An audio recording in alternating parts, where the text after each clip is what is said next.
Welcome back to some new r/malicious compliance stories, where people comply to the letter, but not the spirit of a request. I hope you had a great day. Thanks for all the likes and comments on the last video. And now let's start with the first story. It's called Park Safety. This happened over 4th of July weekend. I have a place in a self-contained camp community. Nice and quiet with a lake, pools, a restaurant, all that good stuff. I love it because my kid can run around with friends, disappear until dinner, and I don't have to worry, just like when I was growing up. Our place sits on a little grassy cul-de-sac. We use it as a play space. Cornhole, frisbee, whatever the kids are into. Now, because it's the holiday weekend, there are more people than usual. I guess if someone staying nearby decides to park at the edge of the grass. Not on gravel, not in a space, right on the grass. Later that day, my kid and another were playing catch. Ball gets missed. And of course, it hits the car. Out storms the owner, going off on the kids. Me and the other parent walk over to de-escalate. We are calm. If there's damage, we'll take care of it, because our kids were involved. But this guy starts claiming the ball caused all kinds of damage. Dents, a big scratch, even a crack in the windshield. At that point, it's clear he's trying to pin everything on the kids. I was reasonable, until he started padding the list. We go back and forth for a bit, and then he says the magic words. If you are not going to pay for all of this, I'm calling Park Safety. I just smiled and said, sure, let's do that. Takes one look at the car and immediately points out it's parked in a no parking zone. Not only does he say the car shouldn't have been there at all, he lets the guy know that if he had followed the rules, this wouldn't have happened in the first place. And since the guy admitted he'd been parked there for 2 days, he gets handed a nice ticket and is told to move the car. Immediately. Bright red. Silent. He moved his car without another word. Didn't see or hear from him the rest of the weekend. The next story is called Snooping Around. About a year ago, I got fired from a job as efficiency lead. I was hired to dig into company issues and find root causes. My manager seemed excited to have an actual FBA on board. Then came her assistant manager. To get me up to speed, she assigned me to spend 70% of my time on tracking. Mostly post-it notes, emails and other small things, just so she could build her monthly pivot tables. But that spreadsheet gave me a lot of insight, like how the same printers seemed to move from one site to another every month.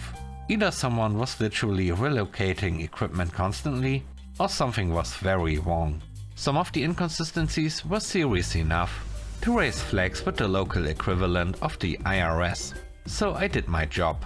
I started tracking them.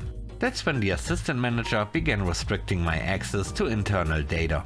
Since the manager and her assistant were pretty close, I decided to loop in the departments where the flaws actually originated. Everyone I spoke to was helpful and even pointed me toward people at other sites. A few days later, the manager asked why I was snooping around in other departments. Then, 2 days after that, she told me she'd asked IT for a full copy of my mailbox, which wasn't even legal. From that moment on, she ordered me to CC her on every single email and log every task I worked on down to the minute. So I logged everything. Incoming calls, coffee breaks, someone sticking their head in to say hi. All of it. 600 plus lines per day, with an extra line after each task for time logging. After 3 days, she said I wasn't taking things seriously. I asked her to send me a list of what exactly she wanted tracked. She told me, you know what I want, and walked off.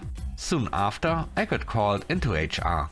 I explained everything and shared my meeting notes. HR asked me to just provide a daily spreadsheet showing hours per project. I complied and included a note. I needed access to the data her assistant had blocked. Also easy. Only about 10% of my total conversations had ever involved that assistant anyway. Then the manager went on vacation. Before leaving, she said she liked the new way of working and told me to pursue 3 main issues I had previously flagged. The assistant stepped in while she was gone, said my emails weren't detailed enough, Now I had to send a full report of every conversation. It started small. Then I hid an old file, one signed by the assistant and several site managers. Something didn't add up, so I made a few calls. After maybe 5 of them and a short follow-up email, the assistant burst into the office, shouting that I was a golden retriever digging for truffles in muck water, and demanded a full report on every upcoming call. So I started using voice-to-text software to create full transcripts. Even casual chats like, "How's the new cleaning lady doing?" were written up and emailed. About 4 hours of transcripts daily. The volume overwhelmed her. She didn't even notice I was closing in on an issue worth millions. Then the manager came back. The assistant accused me of harassment. Before I had a chance to explain, I got an official letter about an inquiry. At the meeting, the manager, someone from HR, and a representative from the European chair. The assistant had claimed I stole confidential files from her private laptop, including that old file sitting on the company server. They asked why I had accessed it. I explained. It pointed to a major issue involving legal documentation and financial records. The exact kind of thing I'd been hired to find. By the end of the meeting, it was clear I was going to be let go. So I leaned into it. I reviewed my original job description and internal guidelines. The 2 analysts I worked with started digging. Site managers were alerted. Accounting started calculating impacts. Then I received one final email. Clearly sent an error. He falsified several documents to get management in trouble. All communication with him should be deleted by the end of the day. I packed my things. 3 months later, I ran into some former colleagues. The damage was done, but the attempted cover-up made things worse. So many people were affected that over half of some departments ended up on mental health leave. The manager and assistant manager still work there, but they are sitting on a lie that could still cost the company millions. And they still haven't fixed the original issue. The last story is called a refund. Years ago, back when 2-year phone contracts were common and people paid per text message, I worked at a Sprint store in Michigan. It wasn't a corporate store. That meant we couldn't handle billing issues or issue refunds. Our main role was sales and phone repairs. One day a man came into the store. He was visibly angry about being charged 20 cents for a text message. He claimed the message came from Sprint, probably something like a bill reminder. Though to my knowledge, messages from Sprint itself didn't incur charges.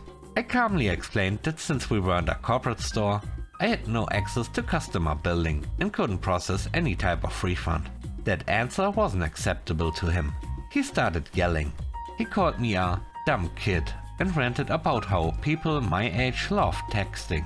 But he didn't, and it was unfair that he had to pay for one. Earlier that day I had gone to the corner store and paid cash. I still had the loose change in my pocket. So I reached in, pulled out a quarter, handed it to him and said, "Here you go," with interest. He didn't appreciate that. He slammed the quarter on the counter and yelled, "This isn't the point." Then he left the store.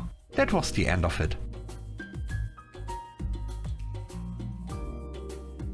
Thanks for watching the video to the end. I hope you enjoyed it. If you did, please don't forget to leave a like, comment and subscribe. And if you have time, watch another one of my videos. Also, if you want to support me further, check out the channel membership or Patreon. And now, I hope you have a great day. See you soon. Bye bye.